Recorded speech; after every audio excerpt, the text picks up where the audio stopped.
There is a space in my heart where I find the truth. I find me in you, a truth beyond what you may see now. But when we are one, we bring more good about.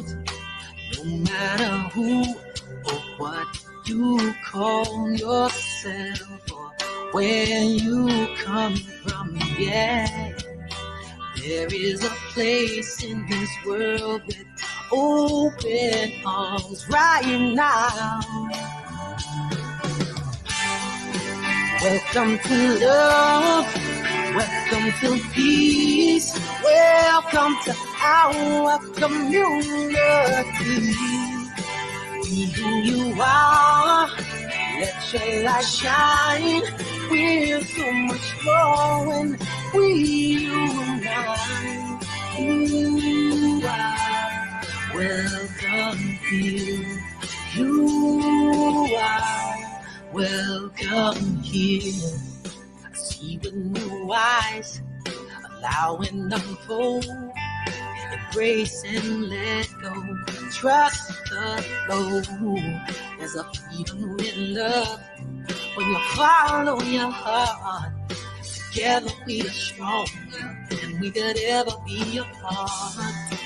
No matter who or what you call yourself or where you come from, yeah. There is a place in this world with open arms right now. Welcome to love, welcome to peace, welcome to our community. Be who you are, let your light shine. We're so much more when we unite. You are welcome here. You are welcome here. Breathe in and out. Slowly feel all that's around you. All that you feel, all that you know, let it go. Welcome to love, welcome to peace, welcome to our community. Be who you are, let your light shine. We're so much more when we unite. Yeah, when we unite. Oh, we unite. Yeah, yeah, when we unite. Yeah, yeah. You are welcome here. Love is welcome here. Peace is welcome here. You are welcome here.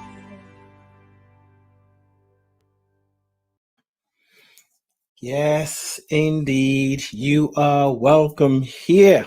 You're welcome to the house of love, the house of transformation. That was John Stringer, my brother, my friend. I love that song because it always centers me, always takes me to that place where I need to be. It's a reminder for me to chill out, to chill the flip out, and trust the process. We are welcome. I am welcoming you. And I say good morning, good afternoon, good evening, good night, and good day to you. Wherever you are in the world, wherever you are in your world, whatever is showing up for you, I stand with you and I hold a space for you. Whether you're flying on the bliss cloud or you are feeling like you're underneath the earth and you don't know how to get through it, I stand with you and hold space for and with you. Thank you for tuning in. Thank you for listening and giving yourself permission to transform. You got to listen. Well, first you got to tune in, and then you listen, and then you can transform. It doesn't have to be in that order, because transformation would happen with or without you. But if you're not tuning in, if you're not listening, you may forget. Like, you may not be aware that transformation took place, and you may even think there's something wrong. But because you didn't tune in and you weren't listening, you didn't get the memo. So it is important to tune in, to listen, and be transformed. I am your transformational agent, your beingness artist, Ade Anifowoshe. Welcome to another episode of Being You, the journey back to yourself. This is episode 2. No, it's not. I'm just trying to see if I'm awake. It's season 2, episode 10. And today's date is Tuesday, July. Boy, I'm so ahead of myself. July 7th. I was going to say 10th there. Linda is in the house. Hello, my dear sister, Linda. Where in the world are you?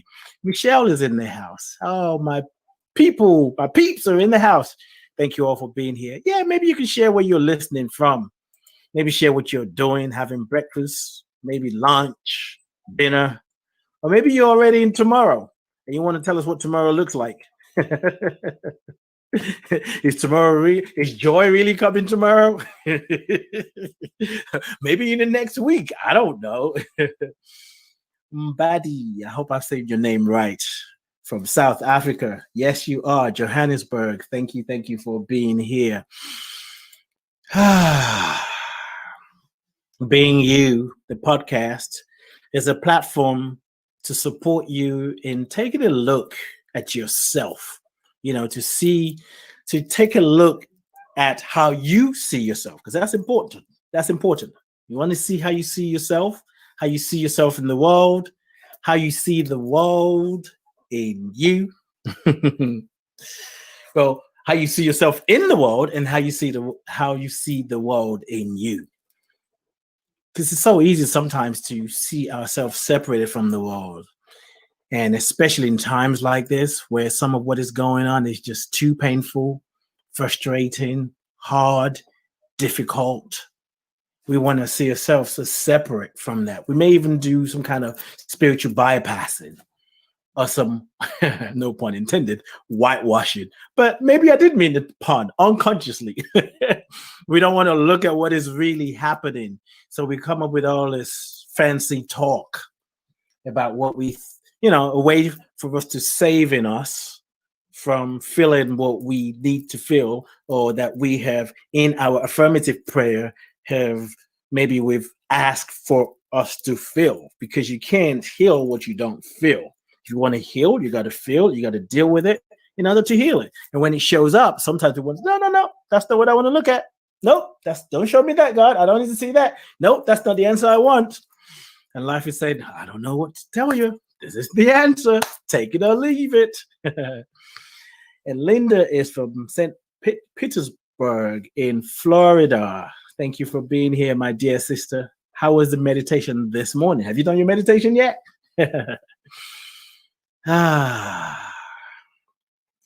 Zoe, namaskar. It's been a long time since I've seen you on Facebook. I know that. Anyway, you know what I mean. That's why I said Facebook. But the other information, maybe being transparent, but it's not really necessary. Sometimes we see people more on Facebook than we see them in person. Or there are people that I know on Facebook that I've never really spoken to in person, but we talk on Facebook. That's just the way it is. Oh my days. Nicole is in the house. Life is good. It's official now. So today's theme is living the vision of a new world. I am excited about this conversation. Rev D is going to be joining me real soon. And I'm excited about this conversation. And I just want to get this out here.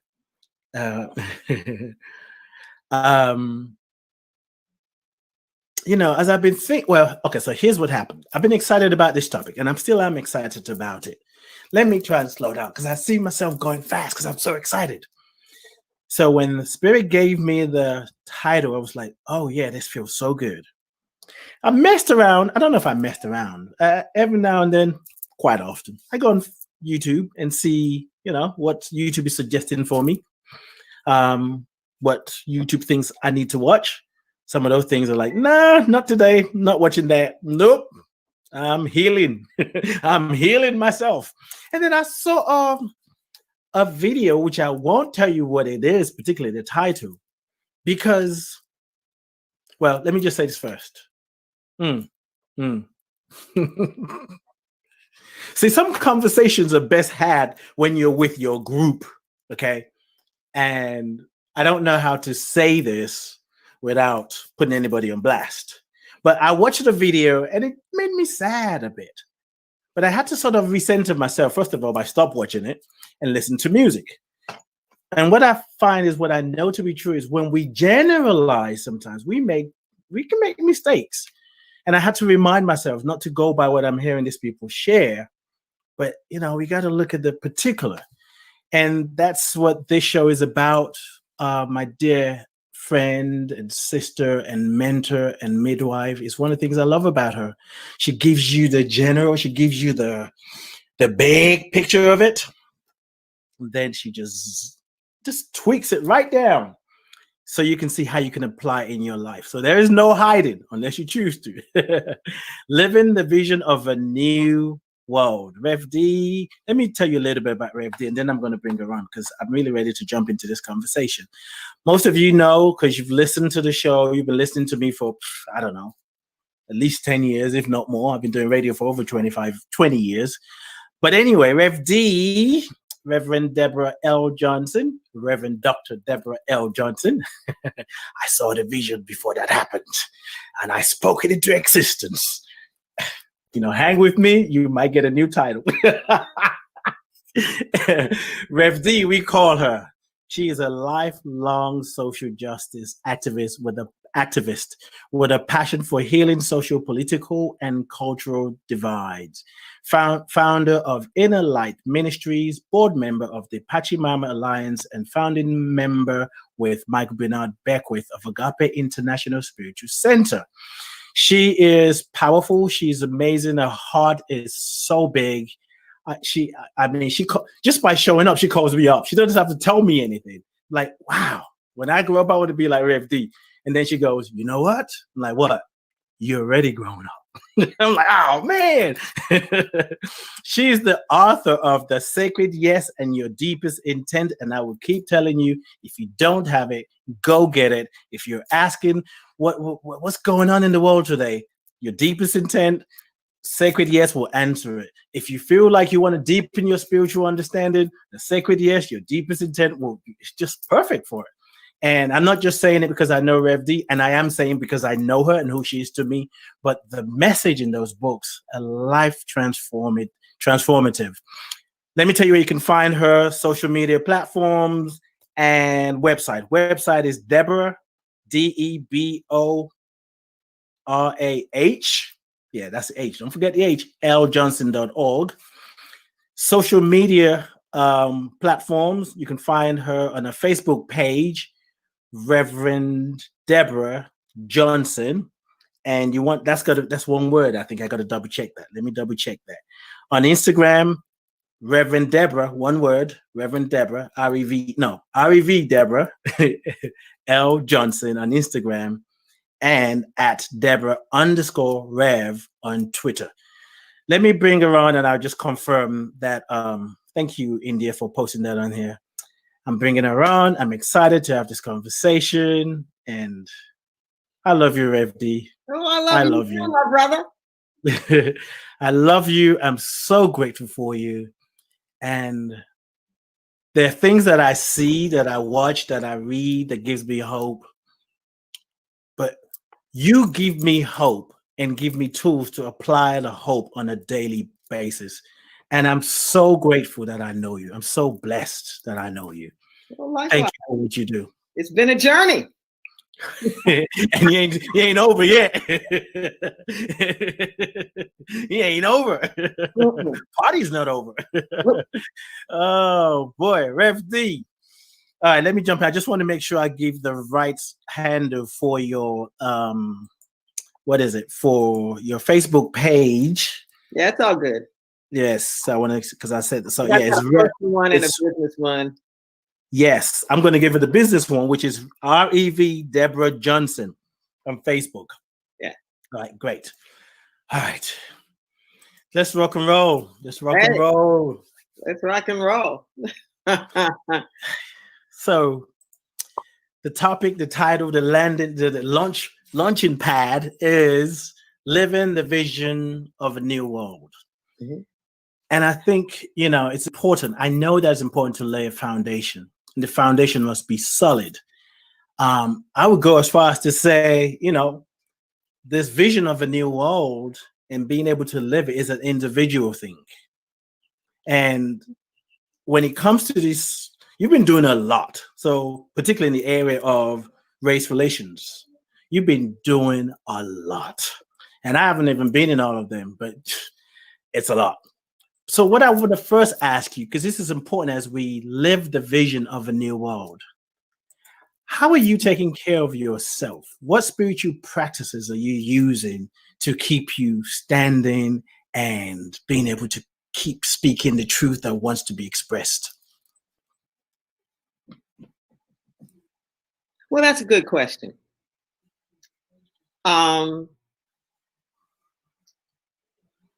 There's a model that I often will use of the fire triangle.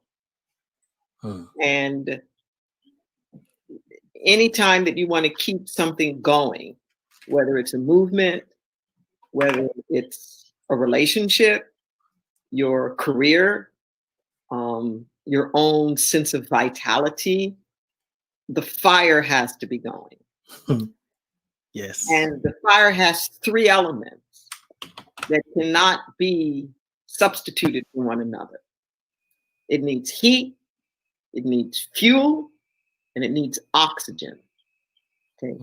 The heat is that which ignites, and that which brings the spark, that which brings the sense of passion and urgency.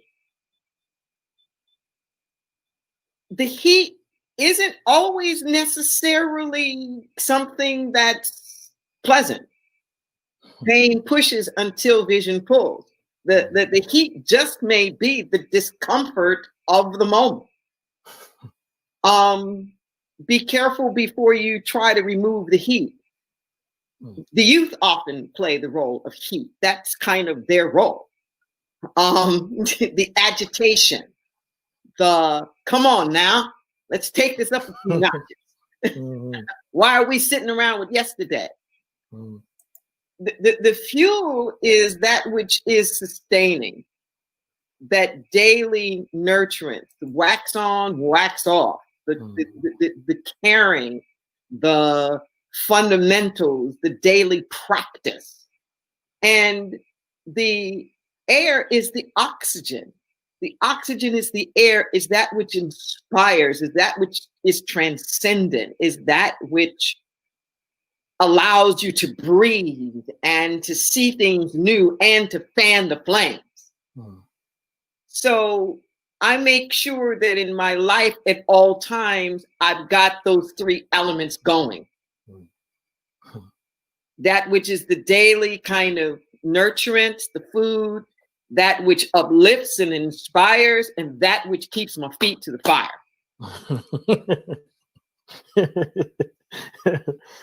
Yeah. We need that. Yes. And again, I direct it towards you, but I also want to use it as a, if you will, a teaching platform for us to remember as we create this new world, as we live this new world, to hold the vision, because we need to be able to sustain ourselves. Well, and yes, go ahead. We do. And I want to challenge a couple of things.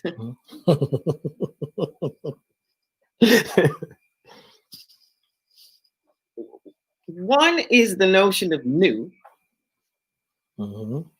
and two is how individual is it?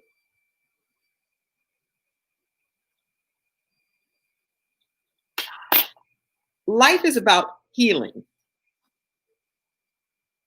And it's kind of paradoxical where we think of healing as a forward motion, but healing is actually going back to a more natural state. And anytime you have a revolution, what you find is that the people in the revolution are busy trying to like recreate the world that they think it should have been. So for example, if you have a jazz revolution in music, it's trying to get back to a more authentic, natural rhythm and beat and not everything being so structured. You have a Protestant revolution. You're trying to not have a pope ahead of you and a whole bunch of hierarchy between you and the divine, and to have more individualistic connection. That the revolts to revolve, it's like, what is the center that you are revolving around? So we keep trying to get back to the natural. So this quote unquote new world that we're looking for isn't something that doesn't exist. It's something that's part of a divine design that just hasn't had a chance to fully express itself.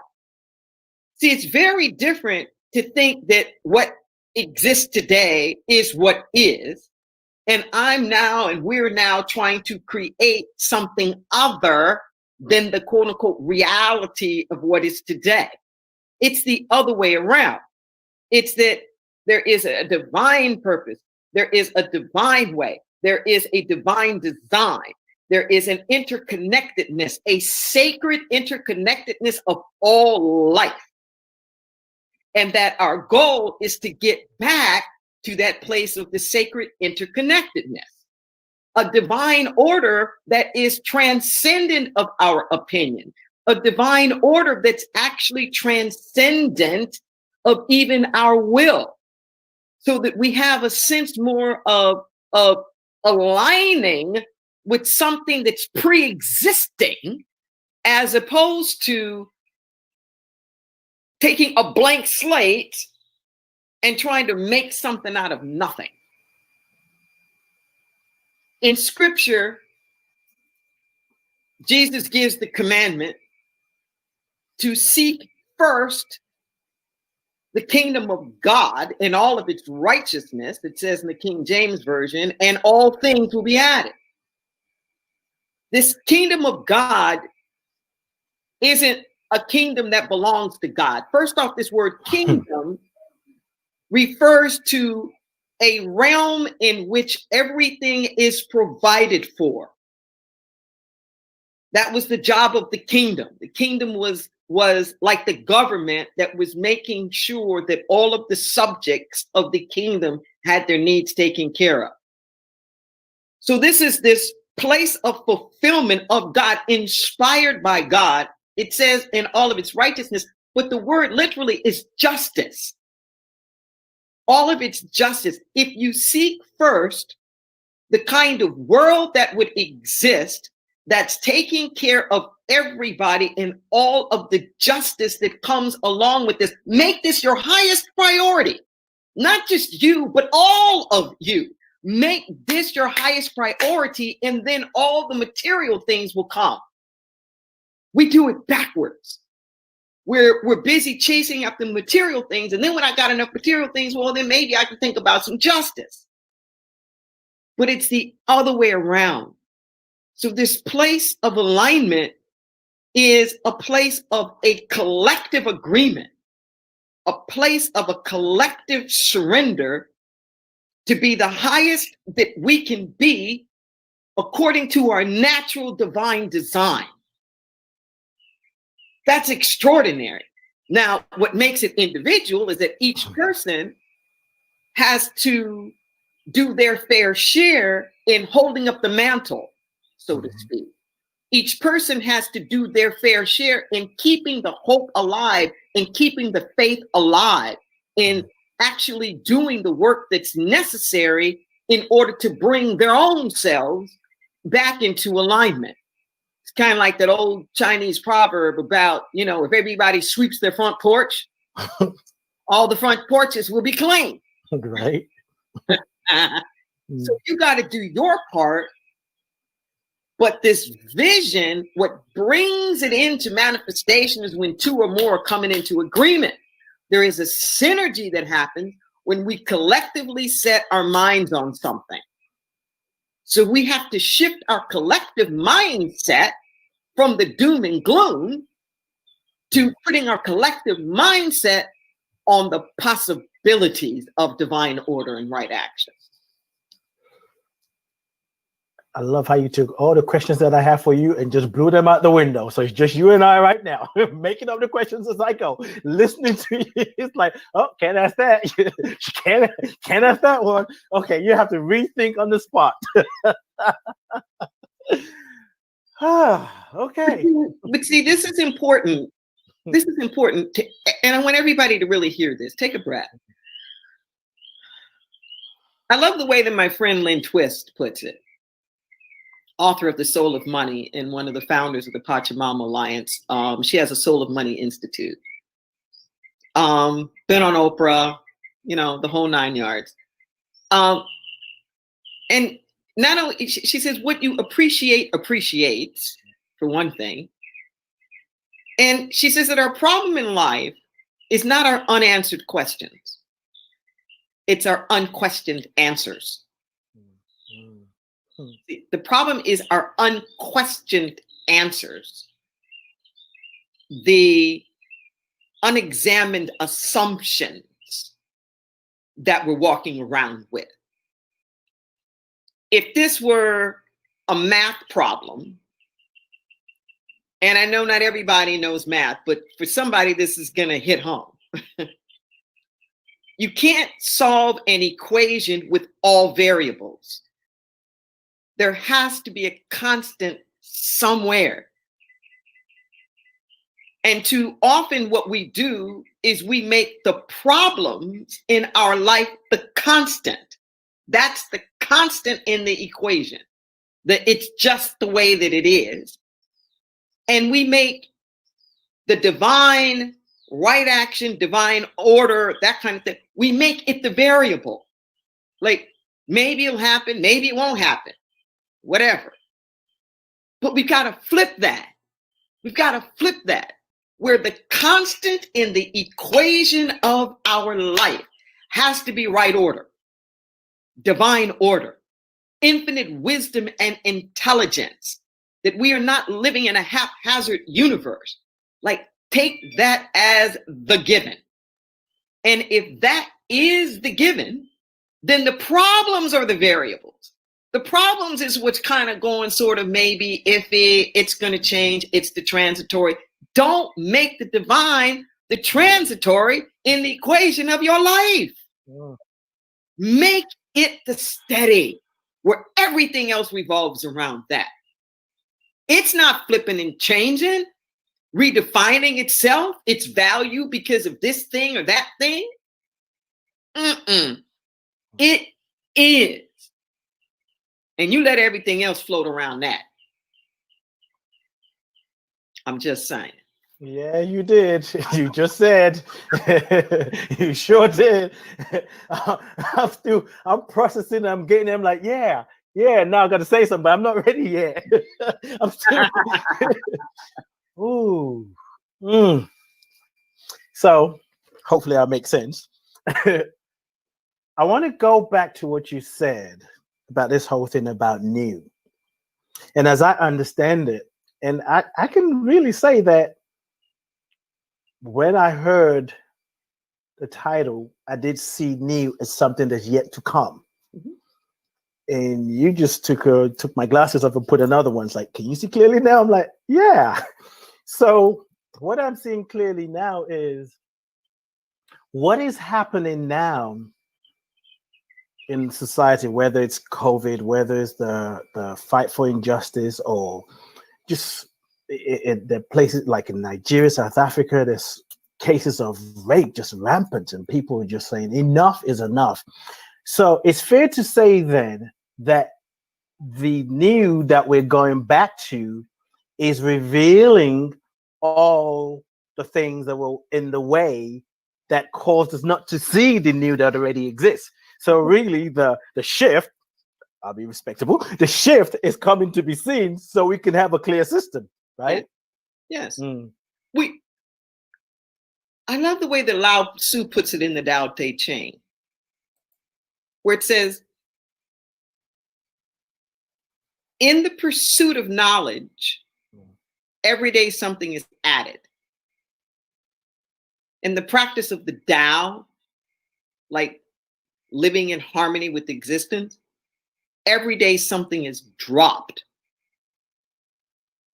Okay. When we're chasing after knowledge, we're trying to add. When we're getting into our sense of the divine essence of who we are, it's a matter of dropping. Our spiritual journey as adults is more about unlearning. We are already perfect, whole, and complete. It is our nature. So what we are doing is we are revealing. We're revealing. It's already inside. I come from a long line of educators, and we have a tendency to think that to educate is to put something in people's heads. But that Latin root word, educare, is to bring forth. To educate is to bring forth. You bring something out of people. If I'm an art teacher, for example, I can't teach you art. You're never going to draw like me or paint like me. My job is to tap into the artist in you and help you reveal the artist in you. This is our job. It already is. The stuff is already here. What we're looking for, we're looking with. We already are it. Our job is to give ourselves permission to reveal it. See, all of the creativity you will ever have, you have now. All of the power you will ever have, you have now. All the intelligence, you have it now. We just have to cultivate it.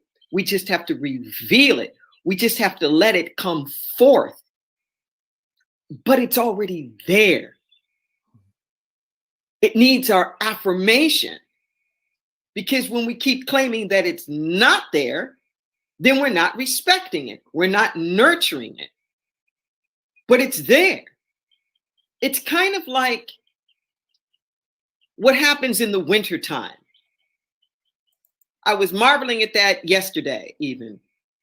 There's this one particular tree that's in my house. And there's a lot of different kind of vegetation.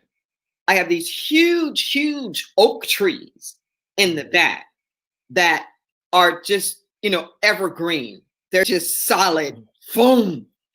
And this area that I live in, it is a predominantly redwood forest. So these are these evergreens. They're just always there. But there's this one tree that's a deciduous tree. It drops everything. It just drops it. And it looks barren, really barren, in connection, in juxtaposition to all the other stuff that's flourishing year round. And then these leaves come out, and they're always this fresh green. And it marvels me. And these little, I don't know what they are, but they almost look like little kiwis. They're green. And the squirrels come and stick them in their cheeks and all that. And they just love these little things. And I look at that tree and I wonder, where were all those leaves? Where were those where were those fruit? Where was it? I'm like, where did it come from? And it's like that, where we look at things that are not blossoming. We look at things that are not in season, and we want to declare it dead. But it's not dead. It'll blossom in its season. Let's make it the season. It will blossom if the roots are tended to. You know, this is the problem. We just got through with the 4th of July weekend. This is the problem now. We have all these tremendous seeds of promise, yes, that have not been planted in fertile soil. Soil is not deep enough to hold their promise. People who wrote it, who didn't even have the capacity to understand the promise. Thomas Jefferson owned 200 slaves. Talking about how everybody's created equal. But that doesn't make it less true. That's right. Just because people don't lack the capacity, it's kind of like your parents. Your parents are trying to teach you values. They may not be able to live up to it. They may not be able to live up to the integrity that they're trying to teach you. That doesn't mean that the integrity is not worth it, or that you shouldn't be striving for it just because they weren't the best example of it. We got to quit worrying about what everybody else has done or not done with their power or their might or their seeds of promise. And we got to claim our own. I learned years ago to never let the smallness of somebody else's life dictate the fullness of my own. I had to learn that one coming out the closet. It was like, no. I'm not going to let your fear stop my fulfillment. It ain't that kind of party. That kind of party. I got No, things to do. It's time for all of us. Yeah. It's time for all of us to step it up a few notches, to dare to vision. See, we don't vision because we can't see the way. But if you can figure it out and you understand exactly how it's going to happen, it ain't a vision. Nope. That's a plan. That's a plan. If the dream doesn't scare you half to death, if it doesn't seem bigger than anything that you could possibly accomplish, you need to dream a bigger dream. You need to dream a bigger dream. The vision that's going to pull us forward has to feel so out there. Yes. And you don't worry about how it's going to happen. Not your problem. The universe got that. Our job is not to provide the supply. Our job is to create the demand. And when there's enough demand, the supply will come. Supply will come. When there's enough demand for clean energy, we'll have clean energy. When there's enough demand for justice, we'll have justice.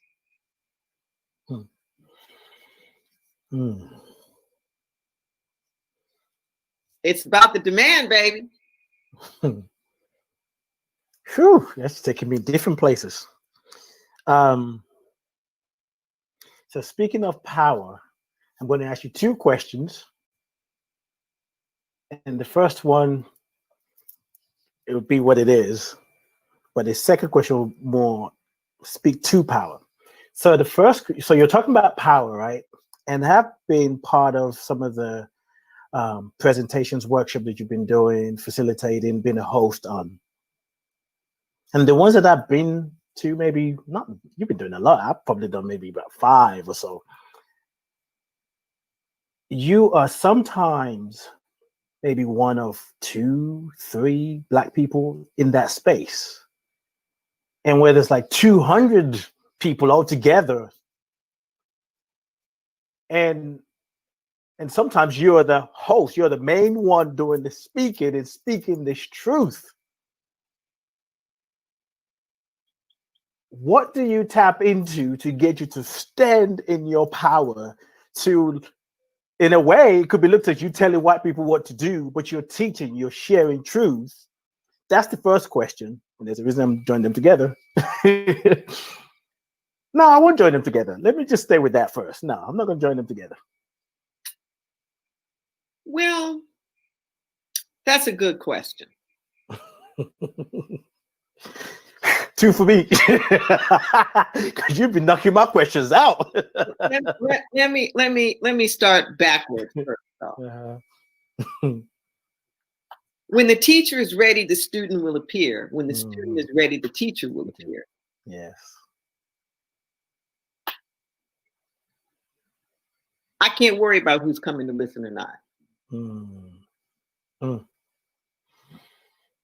I follow Jesus.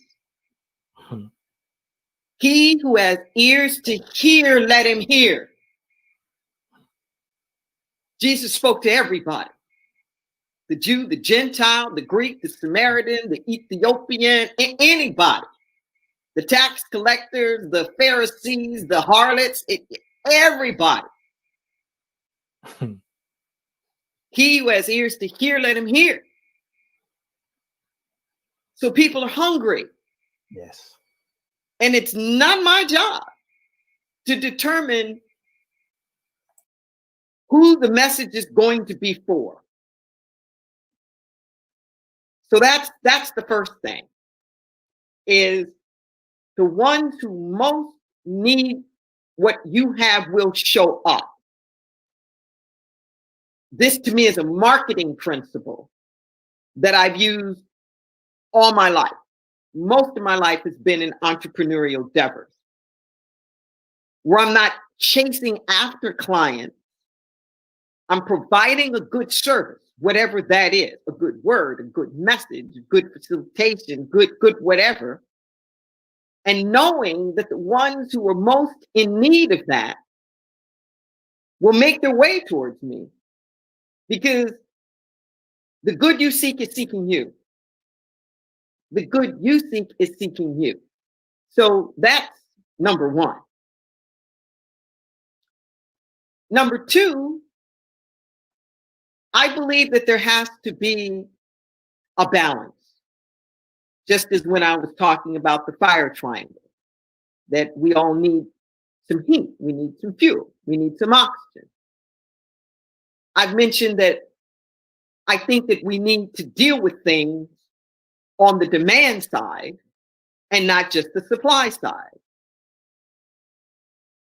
So for over 20 years, for example, I've been going inside prisons, primarily, no, exclusively actually, male prisons in the state of California, doing these programs and whatnot, like inside. Helping people who have been disenfranchised.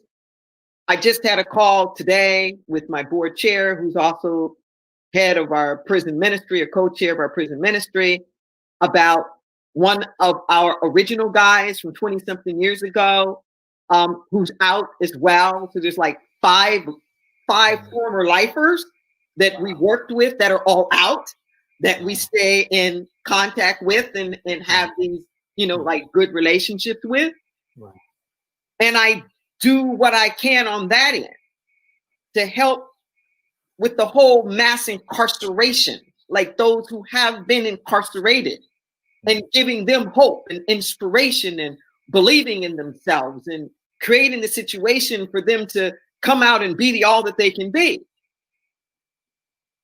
But it won't be good enough if I'm constantly just dealing with the people who are already incarcerated.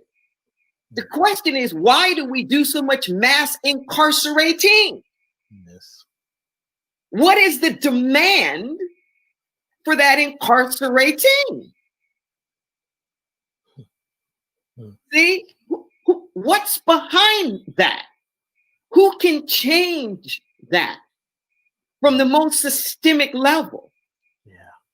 And there's a complicity that translates into consent.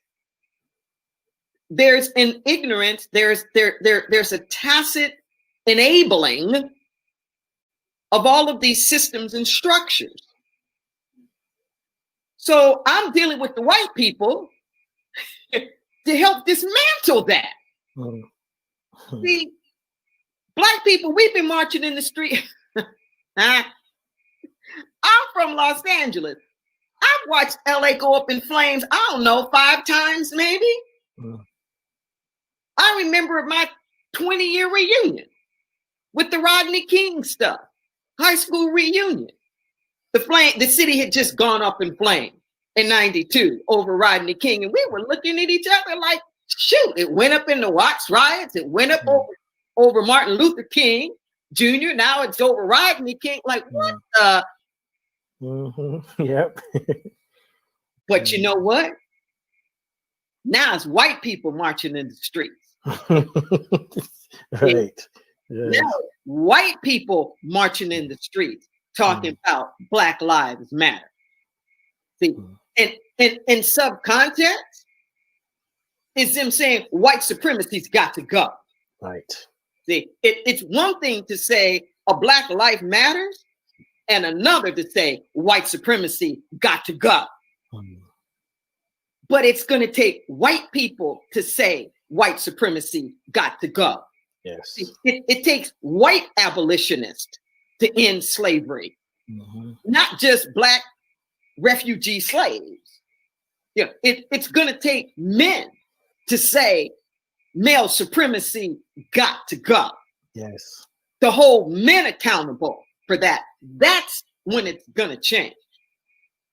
So what I believe by the theory of change that I go by is that, and everybody ain't going to be down with this, but history to me has borne it out that there is not only a burden, but there is a responsibility on the part of those who are calling for change to help facilitate and usher the change through. Yes. And that means as well, teach people how to change. Help them get the vision of it. See, if I'm talking about women's rights, it's not going to be enough for me to just sit there and talk about, well, I want equal pay and I want to get credit on my own and I want access to capital. You know, that's fine. But I'm going to have to negotiate this in a male-dominated world. And particularly if I'm a heterosexual or just not a heterosexual, but still in partnership with a male, then there's going to have to be some renegotiating here of what this means to be a man, what this means to be a woman. And I'm going to have to help you figure this out. Okay. So this is what it's going to look like. I'm going to go to work and you're going to change some diapers. Okay. I'm going to come home and you're going to cook some dinner sometime. There's going to be a balance here. That I have a dream speech, that was the beauty of it. And most people miss it. King was giving the vision. King was explaining to white people, this is what it's going to look like. Your kid is going to walk hand in hand with my kid. That's what's going down here. See, most of the time, all we hear is that we think that there's this elevation of the Black kid, that they're going to be able to walk hand in hand. But no, this was due notice that King was putting the white people. And say, I don't care what you think, this is the way this is going to go down. Your children are going to respect my children. And they are going to walk this world equal. And it's on us to do that. When you look at the great social change agents, they've come from the marginalized population. They've come from the oppressed. They have. So when I look at my role model, this is the way that it was done. King wasn't just preaching to Black people. Richard Douglass wasn't just talking to Black folks. You know, Harriet Tubman wasn't just talking to Black slaves. She was working with the white abolitionists. Who do you think? Black people couldn't have created the Freedom Train. Those were white people. That's why don't get it twisted. Don't get stuck in this kind of deep, divisive othering, because as sure as I'm talking to you now, that when the change comes, the change is going to involve the so-called oppressor as well as the oppressed. It's going to take a new partnership. Whether it's racial or gender or on sexual orientation or nationality or any other thing, it's going to take a new partnership. I think this was the greatest genius in social justice that I can possibly think of. When Nelson Mandela got released and got voted president of South Africa, the first thing he did was made de Klerk, the white guy who had been the president while he was in prison. He made that guy his vice president. He made the oppressor his vice president. And the two of them won the Nobel Peace Prize together. Because they knew if there was going to be change, that it was going to take them at the top for this not to be a bloodshed. And if you don't have that kind of determination,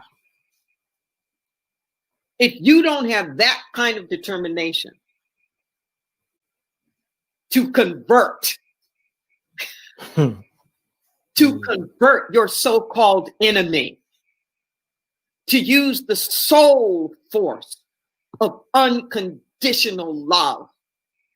Like Gandhi said, we will just wear you down with our love. You can keep coming at us with the weapons and the guns, and we're just going to keep walking, and we're just going to keep showing up with no guns in the hundreds and the thousands and the hundreds of thousands, and we are just going to overwhelm you with our sheer determination to be free and to love the hell right out of you. Right. To love you back into your wholeness. King said, yeah, I want to live a long life. Who doesn't want to live a long life? But if my death, if my physical death would save my children and my white brothers from a permanent psychological death, I can think of no other act that would be more redemptive. And I believe that a lot is at stake. Yes. I know this has been a long-winded answer, but it would not be complete if I didn't say, and to be able to do what I do, I had to decolonize my mind. I had to get the voices of internalized oppression, internalized homophobia, internalized sexism, internalized racism, internalized heterosexism. I had to get those voices out of my head and give myself permission to be who God ordained me to be unapologetically, with no longer believing I needed somebody else's permission or validation to be me.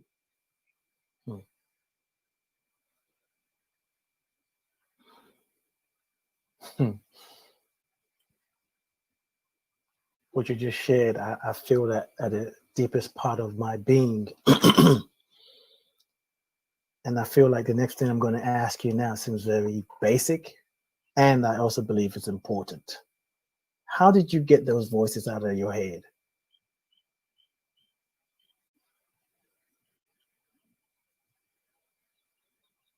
That's another really good question.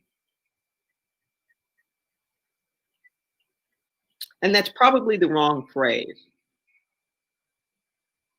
because we don't really get things out of our head.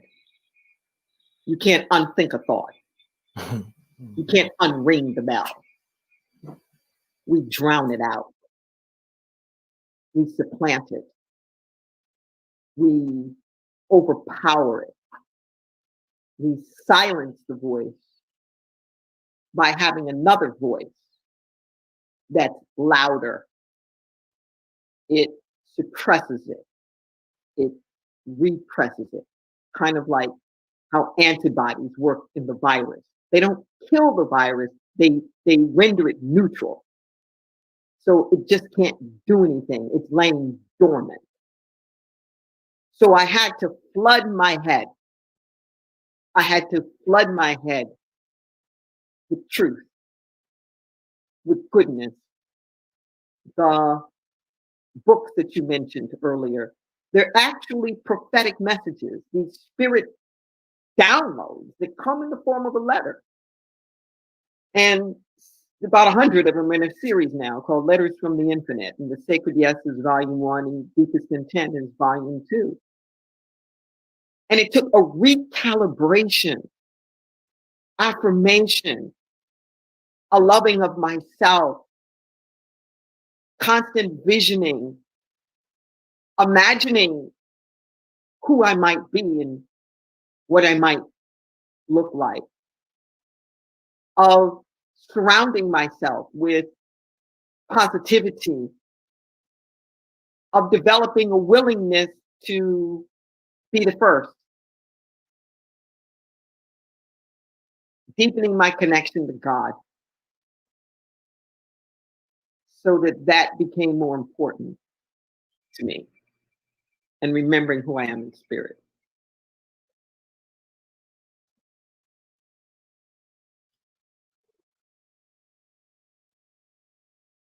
To being you, the podcast, my co-host, my friend, my midwife, my mentor, Reverend Deborah L Johnson. I feel like I'm getting cheated out of this experience, because it's like I just want to sit with it and be one of the listeners. It's like I'm the pilot, then I got to serve the passengers. It's like I just want to fly the plane and watch the view. and you know, I can always go back to it. I'm encouraging listeners to share your questions, your experience as well, because growth happens in community.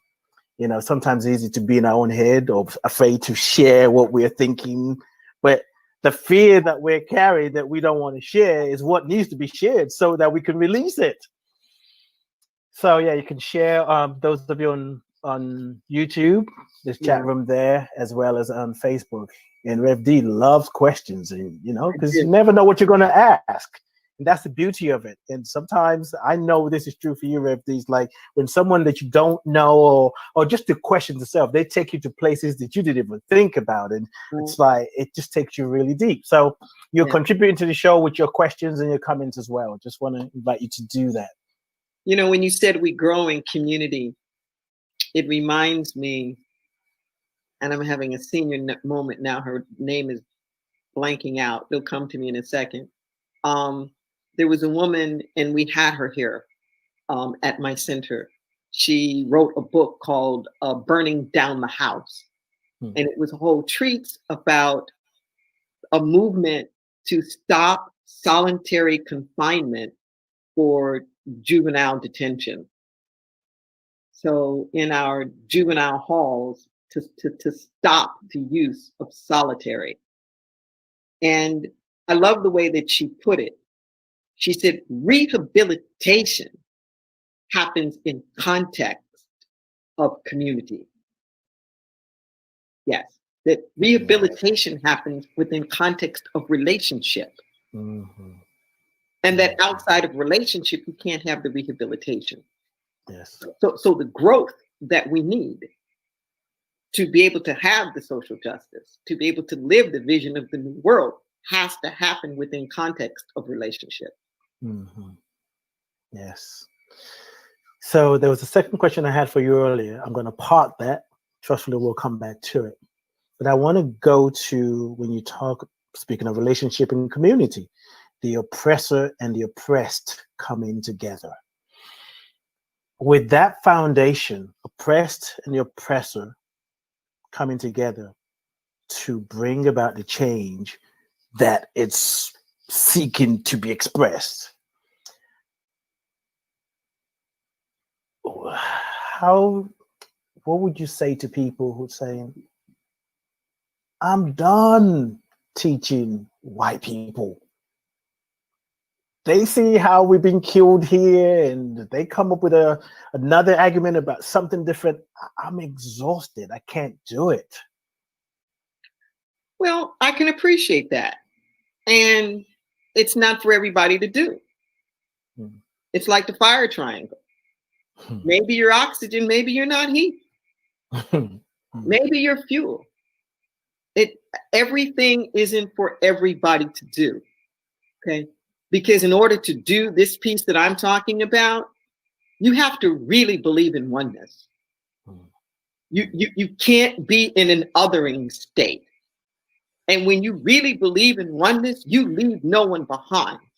When you really believe in oneness, you know that you are never going to get to the place of peace until there is peace. And I don't see the oppressors as people who are just in these big, high positions of power. I know that the oppressed are as hurt by oppression as the oppressed, that the oppressors are hurt by their own oppression. They just don't know it. As King talked about it, he called it like a soul sickness. And then he thought his job was to help to save America, to save our souls. And that's the way that I feel about it. It's not like I'm tired of all of these white people, because they just been taking up too much space. It's like these white folks are hurting.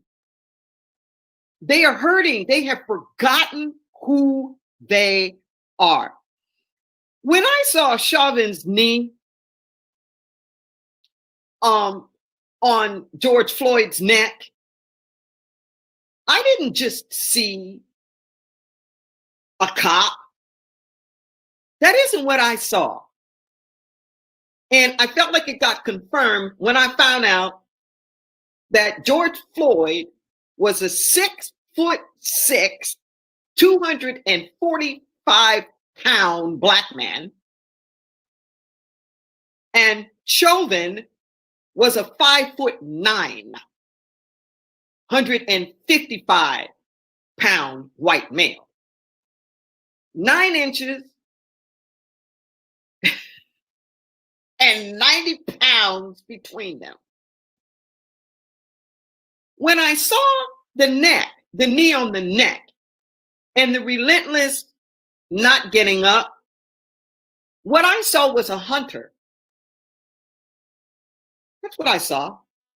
I saw a hunter who was out for the kill.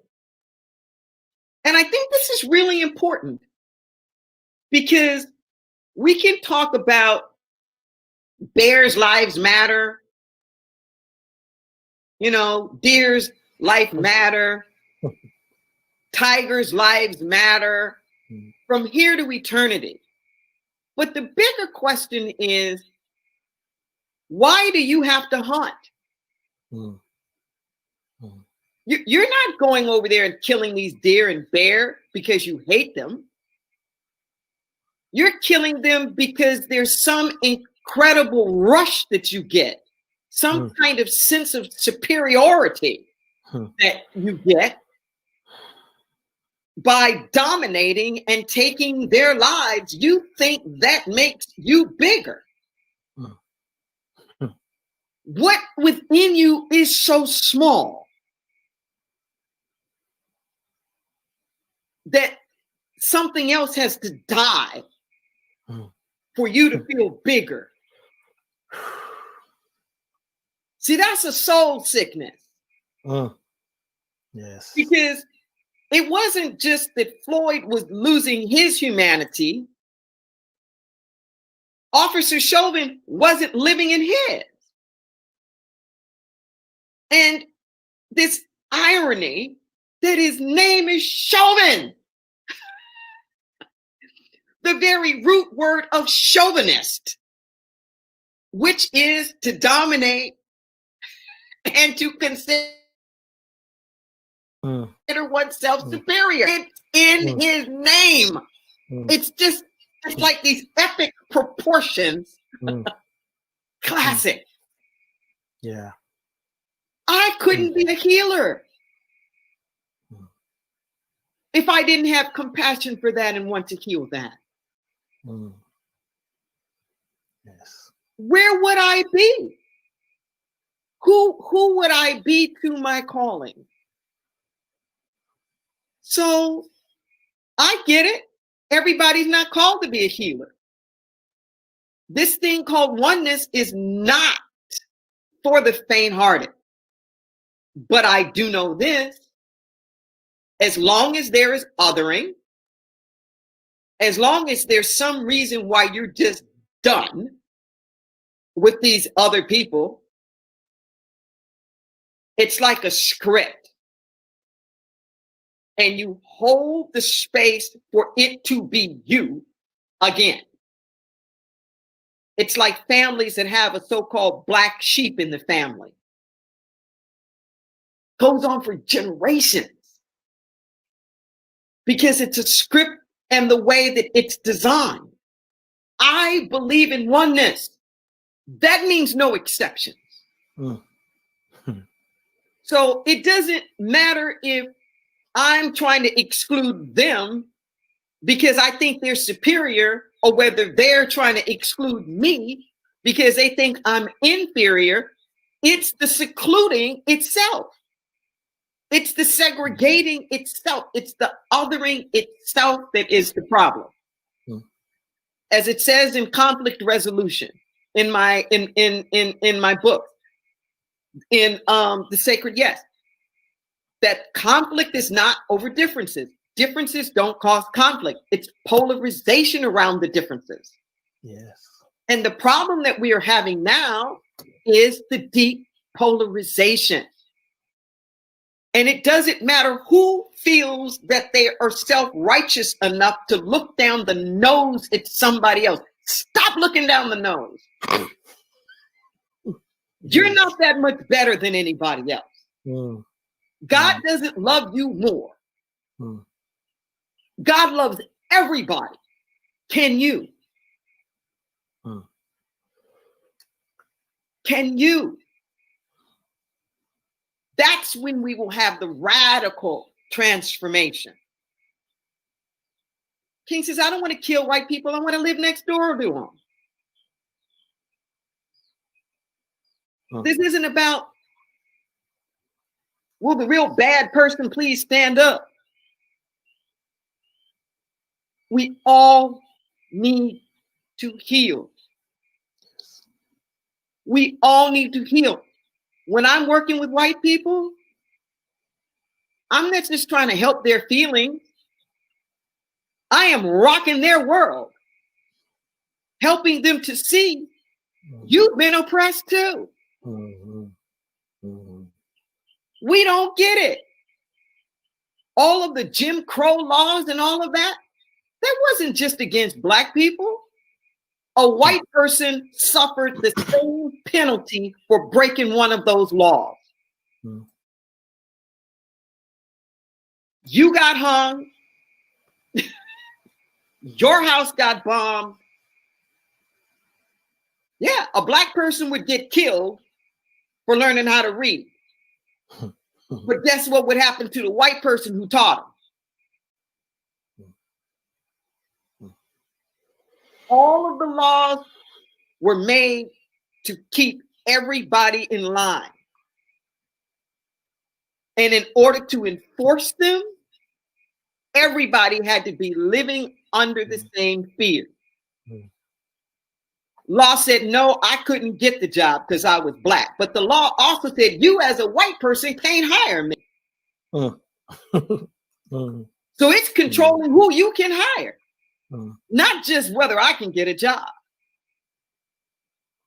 Everybody's controlled. They just don't know it. That's what's going on now. Trump is just feeding people the new Jim Crow. Big time. And making people believe in a sense of supremacy where they can't even see that the ones at the top are using them just as much.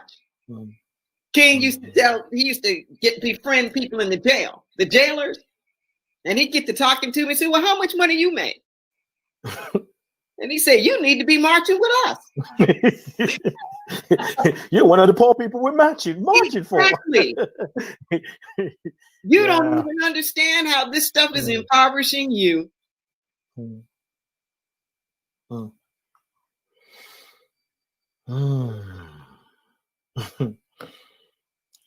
Okay.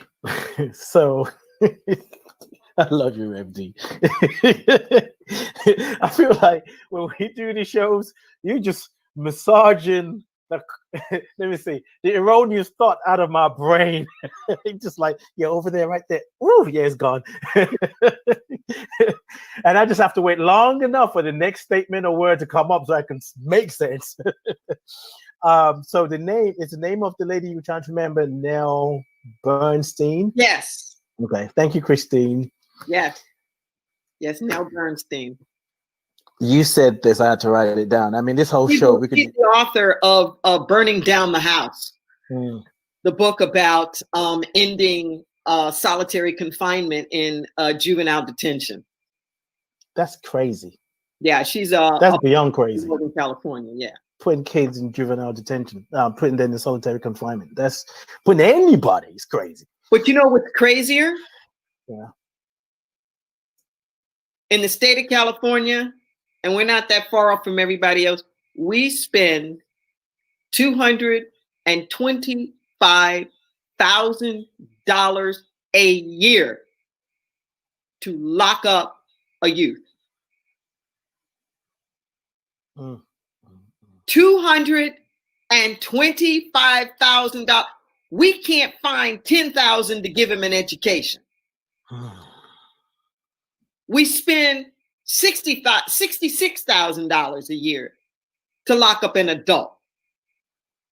I remember this one brother. Wait, it's cheaper to lock up an adult than a child? Wow. Yep.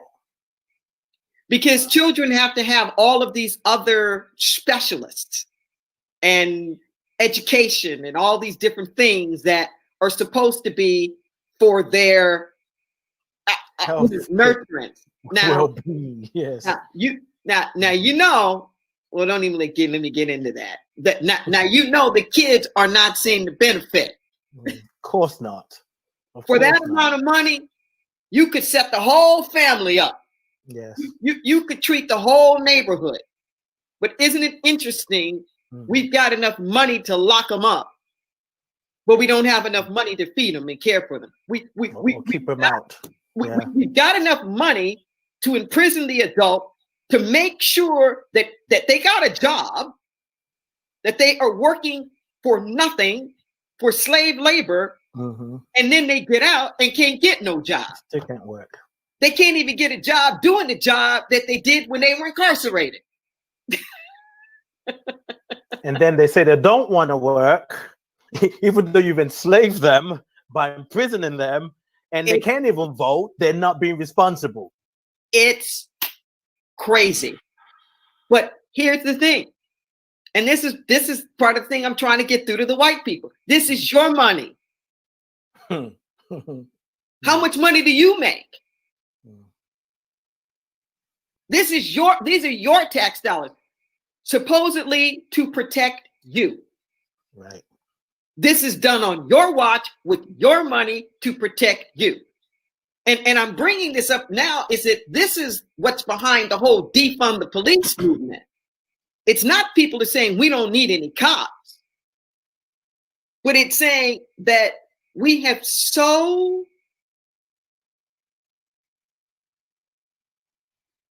magnified this thing called our safety at every level. At the military level, the United States spends 45 cents of every dollar around the world that's spent on the military. 45% of the world's military budget is the United States. And we're only 5% of the population. We are like 10 times as much as the next contenders. Why? Supposedly to protect ourselves. But it's the same mentality. And King Jr. said, if you spend more money on weapons of destruction than you do programs of social uplift, you're headed towards a moral bankruptcy. And that's where we are.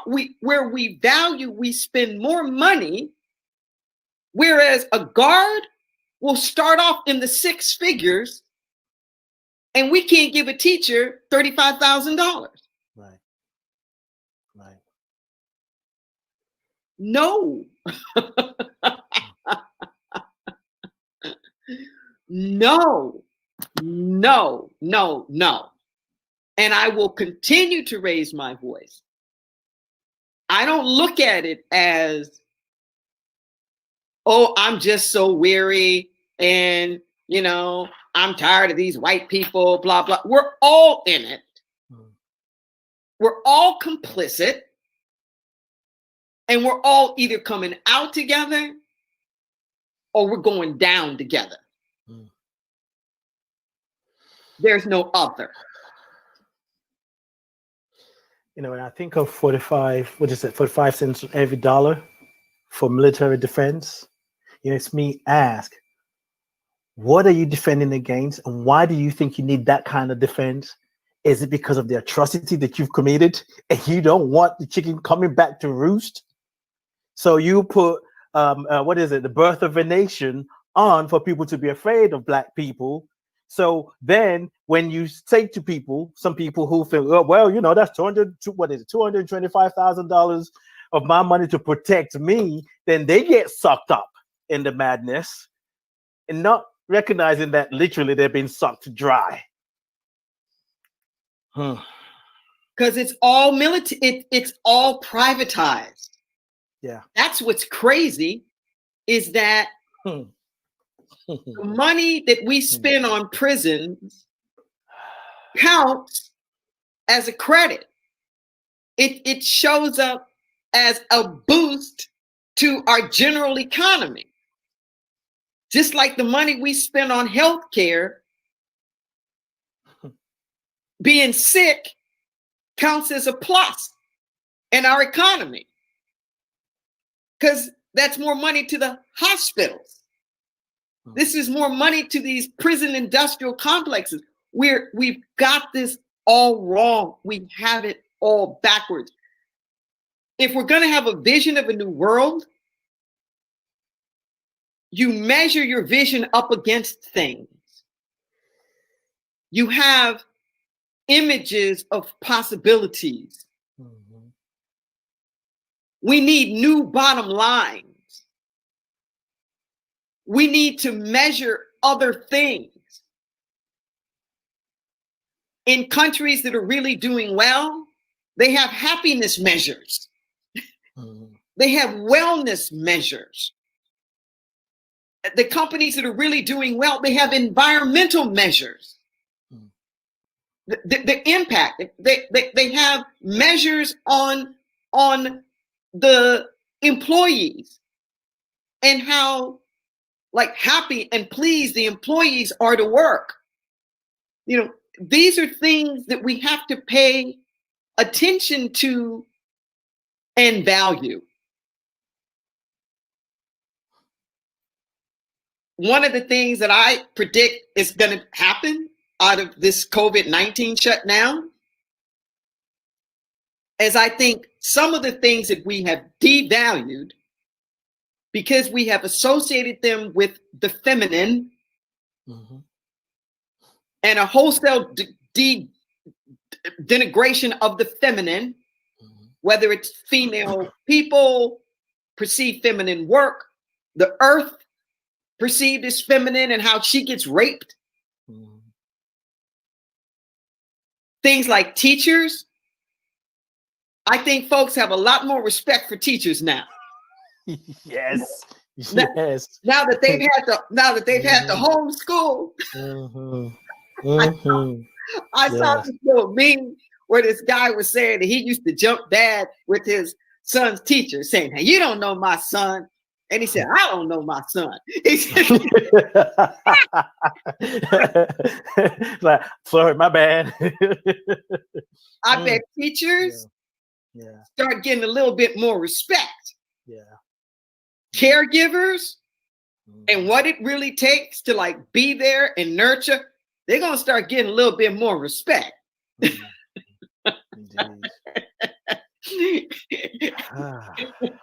And our vision has to include the caring. Being happy and whole and healthy and fulfilled. And we should be willing to pay for it. When I was coming up, they were called peace officers, officers of the peace. Now it's law enforcement that's paramilitarized. Because all of this money that we're spending on the military, what are we going to do with all that stuff? So we now recycle it through the police. So they have assault weapons. They've got tanks. You know, many of the stuff that we use now, even our GPS systems, that's military stuff. You know, surveillance equipment and drones flying over. You know, it's that we really have to pay attention to what we want and make sure that we collectively are having a picture of our most natural, whole, and fulfilled state. Back to the beginning. I love that. I love what you did there. I love what you did there. Back to the beginning. Yeah. Who were we before the caste systems? Who were we before the classes? Who were we? Back to the beginning. Back there to that wholeness. I'm struggling with leaving that there, but this question, I feel like it needs to be asked. So I'm willing to be wrong because I love, we started off like we're going back. It's not a new in the future. This new world is not something that's yet to happen. It's the revelation, it's the revealing, it's the birthing of the new that's always been there. But it seems to me right now, as I think about it, that this question is a little bit taking an exit to the nearest, what's that place called? Waffle House. But that's okay. It's a good place to stop. Now I want to stay on that highway. So this whole thing about politics, where you will hear people say, you just need to vote. And when I hear that, I get it. Particularly, I'm talking about America now for listeners. But yet, it's not that simple because there's voter suppression. So in this returning back to new, and maybe somebody said, there's no point voting because they're all the same. And now this shift is happening. And part of what they wanted to start voting. What would you share with the idea? Okay, my vote may not even count. I may have to stand in line for like 3, 4, 5 hours and the voting station is closed.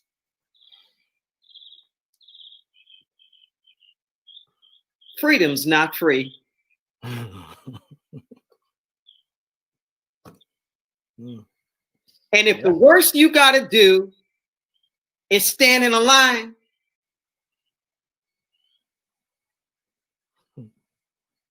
that's your biggest hardship. Nobody gonna kill you, burn your house down, lose your job.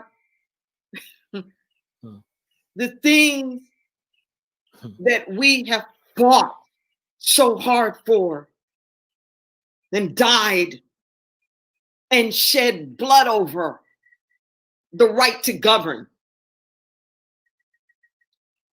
And if this last presidential election in 2016 did not convince you that it really matters who's in the White House, I don't know what to say. True point. If this has not convinced you that it matters, and here's the thing that you got to remember. This isn't just about the White House. It's about the Senate. It's about Congress. It's about state legislatures. But it's also about what's happening in your local community. Policing is a local issue. It's about your school boards. It's about who's on your council. It's about who's your police commissioner. It's about who are the judges in your neighborhood. Life happens at the most local level. If you want a democracy, then we have to participate in it. We've got to participate in it. And quite frankly, I don't think it's fair to utilize all of the benefits of the democracy, but not want to assume the responsibilities of helping to create it. It's like the story of the little red hen about nobody's going to help make the cake. Not I, said the little brown cow. Not I. But who's going to help me eat the cake? And everybody's there to help eat the cake. If you've got paved roads and you've got electricity and you have a school for your kid to go to, and like all of these things that are born out of your government. And here's the biggest part, though, is that not voting is not a no vote. Not voting is a proxy. When you don't vote, you are giving your vote to the other people who are voting. And you're letting them vote for you. So when you don't vote, you enable, you empower the very things you say you don't want. Don't do it. You do not have the right. You do not have the luxury. The whole world is begging us as American citizens, take back our government. Because the ripple effect that this has had, for us to defund the World Health Organization in the middle of a global pandemic, to pull back $950 million when the World Health Organization was going into Africa. We consume 35% of the world's resources, natural resources. And we get out of the Paris Climate Agreement. We're not even acting like we care about global warming. Pretending like it doesn't even exist. This is irresponsible. Yes, at the very least. We owe it not only to ourselves, to the future generations, we owe it to the rest of the world. We have military in over 120 countries. I can't even name 120 countries. That's the only reason why we're powerful. It's because we've got all this military might, and whoever's in the White House is the commander-in-chief of the biggest military force in the history of the world.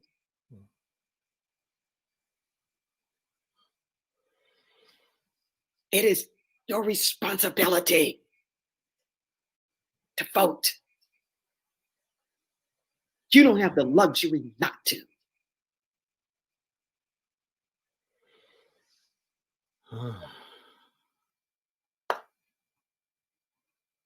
Thank you. Thank you.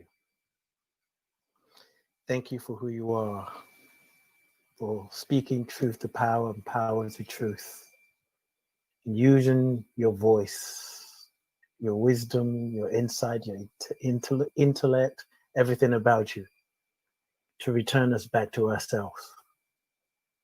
I'm so grateful to know you. So grateful. Thank you, Rev D. I know you're doing a lot of different things. You got some classes coming up and opportunity for really for people to deepen this conversation. Mm-hmm. You know, it's one thing to say that we want something different, or maybe, for example, Hollywood, hold Hollywood accountable and say they got to put different movies out there. But it's another thing for those who are wanting different movies to be behind the camera and in front of the camera. And that analogy, what I'm saying is what you teach in these classes and workshops empowers people to take action and integrate. You know, like I said jokingly, but I was serious. All the questions I had, you knock them out. I had to just kind of like stay present. It's like, you can't be distracted now because you ain't got no backup. And what that does is a shift. That shift in consciousness is what allows me to trust. You know, it's like, not only am I experiencing you, I get to trust myself when I go out in the world. Like, what if they ask me a question, something I don't know? This experience is a spiritual workout. So your classes give people an opportunity, I know it does for me, to be able to trust life, dance with life, and be able to just speak the truth from a place of authenticity. Now, I know that sounds like a commercial, and if it does, so be it. If it sounds like an advertisement, so be it. I'm not even making any apologies for that. Can you tell us some of the things that you're doing that's coming up? Yes. The thing that's most immediate that I would like to invite people to is a workshop that actually starts day after tomorrow. That's Thursday, July the 9th. It is via Zoom. It is recorded. So if for some reason you can't participate in person, you can always get the recordings. It's going to be 2 sessions, Thursdays, July 9th and July 16th. The time is 10 a.m. That's Pacific Daylight Time. The subject that we're going to be calling is under my series of Sacred Race Relations. Sacred Race Relations. It's under my broader Spirituality in Action banner. We're going to be speaking specifically, the topic is moving forward, lessons from nature. It gets back to the things I was talking about a little bit earlier here. This notion of a divine design, of how do we get in alignment with the way that life is, the way that life works, and applying those principles to how we interact as people on not just an interpersonal level, but a big macroscopic level as well. We go deep. It's an hour and a half. You can register. Go to paypal.me/Rev Deborah L Johnson. REV, my name, Deborah L Johnson. That'll get you registered. We will send you the links and any materials that you need. I encourage you. I really do encourage you, because just like with this session, we don't have the same old conversation.